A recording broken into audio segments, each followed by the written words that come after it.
சட்டமன்ற தேர்தலில் வந்துட்டு நிறைவேற்றாத வாக்குறுதிகள் நிறைய இருக்கு. இது நாடாளுமன்ற தேர்தலுக்கு வந்துட்டு வாக்குறுதிகள் கருத்து கேட்கறாங்கன்னு சொல்லிட்டு ஓபிஎஸ் வந்து விமர்சனம் பண்ணியிருக்காரு. முன்னாள் முதலமைச்சர்.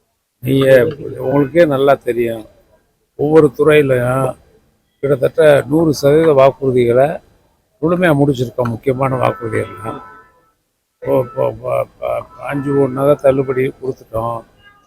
அதே மாதிரி மகளிர் உரிமை தொகை மிக முக்கியமாக கொடுத்துட்டோம். விவசாய கடன் தள்ளுபடிலாம் கொடுத்துட்டோம். சுய உதவி கடன் தள்ளுபடி கொடுத்துட்டோம்.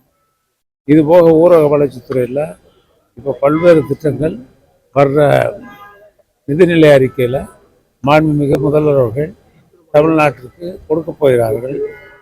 அதனால் நல்ல செய்தியில் வரும், இப்போ சொல்ல முடியாது. இந்தியா கூட்டணி வந்து இப்போ சரியான கூட்டணி இல்லை. எல்லாம் மம்தா பானர்ஜியிலிருந்து பல மாயாவதியிலிருந்து பல பேரும் விலகி போயிருக்காங்க. எல்லாமே ஒருமித்த கருத்து உடையவர்கள் தான். பொதுவாக இந்தியா கூட்டணி உருவாக்குனது மாண்புமிகு முதல்வர் தளபதியார் அவர்கள் தான் அதுக்கு முக்கிய காரணமாக இருந்தார். ஏற்கனவே தமிழ்நாட்டில் சர்வாதிகாரம் தலை தூக்குகின்ற பொழுது அவற்றுக்கு அதை காப்பதற்காக நிற்கக்கூடிய தலைவர் முத்தமிழறிஞர் கலைஞர் அவர்கள் வழியிலேயே நம்முடைய முதல்வர் தளபதியார் அவர்களும் இன்றைக்கு நாட்டுக்கு ஜனநாயகத்திற்கு ஆபத்து வருகிறது என்றால், மாநில உரிமைகளுக்கு ஆபத்து வருகிறது என்றால் முதல் குரல் கொடுக்கக்கூடியவர் நம்முடைய முதல்வர் தளபதியார் அவர்கள்.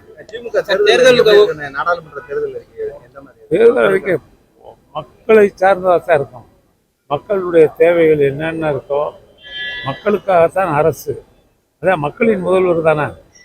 முதல்வரே அவர் மக்களுக்காக 24 மணி நேரமும் மக்களுக்கு சிந்தித்து கொண்டு செயலாற்றக்கூடிய ஒரு முதலமைச்சர் இந்தியாவிலே நம்முடைய முதல்வர் தளபதியார் அவர்கள். அந்த வகையில தான் அவர் இன்றைக்கு எல்லா கோரிக்கைகளையும் நிறைவேற்றி இன்றைக்கு மக்களை சந்திக்க இருக்கிறார். நாடாளுமன்ற தேர்தலில் 40 தொகுதி 40 வரும். அதில் என்ன சந்தேகம் என்ன இருக்கு? சார், கடந்த நாடாளுமன்ற தேர்தலில் கூட்டணிக்கு கட்சிக்கு கொடுக்கப்பட்ட முன்னுரிமை விட இந்த வட்டம் திமுக உறுப்பினர்களுக்கு அதிக வாக்களிக்க வாய்ப்புகள் இருக்கு. அதாவது தொகுதி இயக்கங்களுக்கு தொகுதி பங்கீடு என்பது மற்ற கூட்டணி கட்சிகளுக்கு மாண்புமிகு முதல்வர் அவர்கள் முடிவு செய்வார்கள். அதே மாதிரி எங்களுடைய திராவிட முன்னேற்ற கழகத்தினுடைய வேட்பாளர்களையும் முதல்வர் அவர்கள் முடிவு செய்வார். விஜயோட அரசியல் வருகை எப்படி பாக்குறீங்க? உங்களுக்கு தெரியாத விஷயம் இல்லை. எம்ஜிஆர் காலத்திலிருந்து தொடர்ந்து திமுக சந்திச்சுட்டு வருது. திமுகங்கிறது ஒரு அரசியல் கட்சி.